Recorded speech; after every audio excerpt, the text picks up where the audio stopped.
बिस्मिल्लाहिर्रहमानिर्रहीम।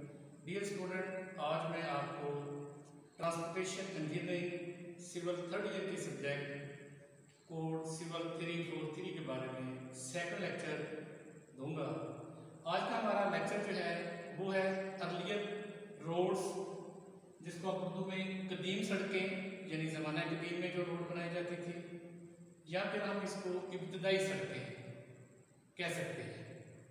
इन सड़कों की तारीख में जब हम नज़र डालते हैं तो इनकी हमें तीन मुख्तलिफ अक़साम नज़र आती हैं। वो क्या कौन कौन सी हैं?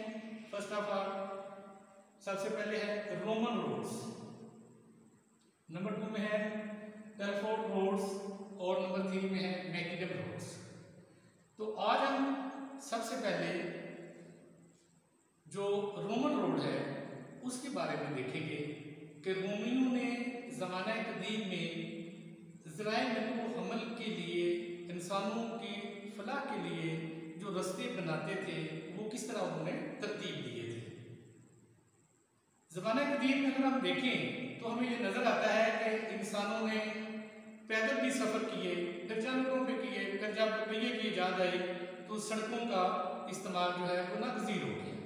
तो ज़माना कदीम को देखते हुए रोमन रोड्स की हिस्ट्री में आए तो सबसे पहले आप इस डायग्राम को ज़रा तवज्जो से देख लें कि ये डायग्राम रोमन रोड्स की है और इसको 4 हिस्सों पर मुश्तमिल रख के वो रोड बनाते थे। फर्स्ट ऑफ ऑल सबसे पहले जो पहली लेयर है सड़क की, जिसको हम लार्ज स्टोन और रबल स्टोन कह सकते हैं, वो इस्तेमाल करते थे। उसकी जो थिकनेस थी वो 6 इंच, लेफ्ट साइड पे आप देख सकते हैं कि ये 6 इंच आपको नजर आ रही है। तो ये फर्स्ट लेयर थी। सेकंड लेयर जो थी उन्होंने rubber setup with lime cement. तो ज़माने कदीम में binding material as a cement नहीं था बल्कि लाइम यानी जिसको हम चूना कहते हैं वो इस्तेमाल किया जाता था। अगर आप पुरानी बरसगीर के अंदर हिस्ट्री की इमारत को देखें, बादशाह मस्जिद हो, शाही किला हो, या और जो बड़ी बड़ी हिस्टोरिकल प्लेसेस हैं, उनकी तमीरात मुगलिया ख़ानदान ने जो करवाई तो वो उस वक्त बाइंडिंग मटीरियल क्या था? लाइम था, यानी कि चूना था। अगर आज भी हम जो सीमेंट आ गया है तो सीमेंट में भी अगर इंग्रेडिएंट की मकदार फीसद के एतबार से देखें तो चूने की मकदार सबसे ज़्यादा है। तो अब इसके बाद आप देखें कि rubber setup with lime cement.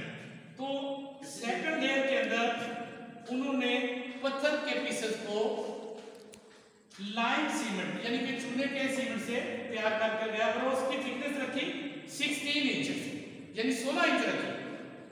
अब उन्होंने तीसरी लेयर जो डाली वो थी gravel and sand with lime cement, यानी कि पत्थर के जो पीसेस थे उनको इस्तेमाल किया और उनके साथ रेत का इस्तेमाल किया और बाइंडिंग मटेरियल एज ए उन्होंने फिर लाइम सीमेंट का इस्तेमाल किया।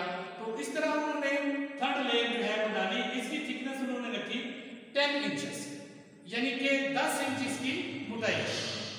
Last and the fourth layer जो थी उन्होंने पत्थर के स्लैबों की शक्ल में 4-4 फुट, 6 फुट, 3 फुट, 2 फुट की चौड़ाई और उस तरह सड़क के हिसाब से उन्होंने स्लैबें जो थी वो बाई हैंड यानी हाथों से तराश के वो उन्होंने बनाई और उसको उन्होंने जॉइंट लगा दिए और ये आपके पास स्लैब नजर आ रही है।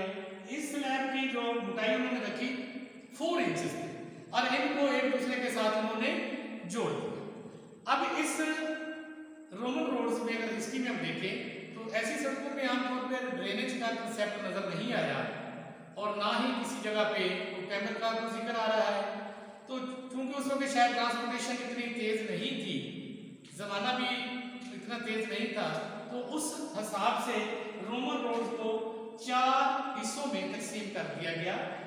पहली लेयर 6 इंच, दूसरी लेयर 16 इंचेस, तीसरी लेयर 10 इंचेस और लास्ट 4 इंचेस की यानी कि पत्थर की स्लैब लेकर उसको उन्होंने ज्वाइंट कर दिया। अब हम देखते हैं इसी तरह एक और डायग्राम हमारे तालिब इल्मों ने एज ए प्रोजेक्ट बनाई है। इसको अगर आप देखें तो ये रोड जो है, इस रोड की तरफ अगर आप वजह से देखें तो ये रोड आपको क्रॉस सेक्शन में जो नजर आ रहा है, इसके अंदर लेयर्स लगी हुई हैं। सबसे नीचे जो है सब ग्रेड जो है, हम मिट्टी जहां पे हम लाइनमेंट लगाते हैं रोड के लिए, यानी कि रास्ता चूज करते हैं, तो हमारी ये ख्वाहिश होती है कि हमारी सड़क का स्ट्रक्चर नेचुरली सरफेस से 2.5 से 3 फुट ऊंचा निकल जाए, ताकि बारिश का पानी जो है सड़क के स्ट्रक्चर को नुकसान ना पहुंचा सके। इस मकसद के लिए हम क्या करते हैं, बाज़ जगहों पे फिलिंग करते हैं और बाज़ जगहों पे कटिंग करते हैं। अब सबसे पहले हम देखें तो सब ग्रेड हमने बनाया, इसकी तय डाली और डालने के बाद इसकी हमने प्रॉपर कंपैक्शन की। ये जो क्रॉस सेक्शन में आप डायग्राम देख रहे हैं, ये बुनियादी तौर पे मैकडम रोड की थ्योरी के मुताबिक हमने बनाई है। उसके बाद जो है सेकंड लेयर अगर आपको नजर आ रही है इस डायग्राम में, तो ये सब बेस के लिए क्या है कि जब सब ग्रेड की हमने अच्छी तरह कंपैक्शन कर ली, कंपैक्शन के बाद टेस्ट ले लिया, तो फिर हमने सब ग्रेड के ऊपर यानी कि पत्थर की रोड़ी यानी स्टोन क्रश हमने इस्तेमाल किया, उसकी कंपैक्शन की, फिर हमने उसका टेस्ट ले लिया कि उसकी कंपैक्शन कितने % हुई है। उसके बाद जो है एग्रीगेट बेस, इसके बाद हमने एग्रीगेट बेस यानी ये भी पत्थर की ही रोड़ी की एक लेयर है, लेकिन इनमें फर्क है, साइज में फर्क है और फिर हम थिकनेस में फर्क रखते हैं। उसके बाद है स्पार्ट बेस कोर्स, तो स्पार्ट बेस कोर्स जो है वो हमने एक लेयर लगाई और उसके बाद वेरिंग कोर्स यानी कि वेरिंग सरफेस लेयर हमने लगा के सड़क को कंप्लीट किया।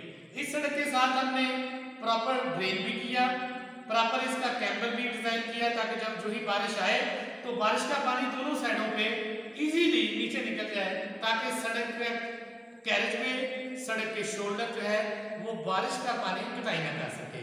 तो अब चूंकि जमाना जो है वो फास्टर है, तो गाड़ियों की स्पीड भी तेज है, इसलिए हम जो है रोमन रोड को ऐसे हमने आपको इब्तदाई सूरत हाल से आगाह किया है। लेकिन आजकल ना रोमन रोड बन रही है ना टेलीफोन रोड बन रही है, बल्कि पूरी दुनिया के अंदर, पाकिस्तान के अंदर भी और दूसरी दुनिया के अंदर भी रोड जो है वो मैकडम रोड्स की थ्योरी के ऊपर बन रही है। जितनी भी फ्लेक्सिबल रोड आप बना रहे हैं वो कौन सी है जी, वो मैकडम थ्योरी के ऊपर। तो आज का हमारा जो लेक्चर था वो ये था कि इब्तदाई सड़क जो है वो किस तरह बनाई जाती थी, उसके कौन कौन से स्टेप्स थे वो आपने डायग्राम में देख लिए, और जो आजकल हम सड़कें बना रहे हैं, जदीद मशीनरी आ गई, जदीद गाड़ियों की रफ्तार आ गई, तो उसका मद्देनजर रखते हुए हमने ये डिजाइन किया है मैकडम रोड्स। तो इसलिए ज्यादातर सड़कों की तमीरात जो है वो आजकल मैकडम रोड के जरिए की जाती है। तो इस थ्योरी को पूरी दुनिया में माना जाता है। तो आज का लेक्चर हमने अर्ली रोड के बारे में और जो मौजूदा ज़माने की सूरत हाल है उसको मद्देनजर रखते हुए आपसे शेयर किया है। इसके बारे में कोई भी क्वेश्चन हो आप कर सकते हैं बात। आज का लेक्चर खत्म।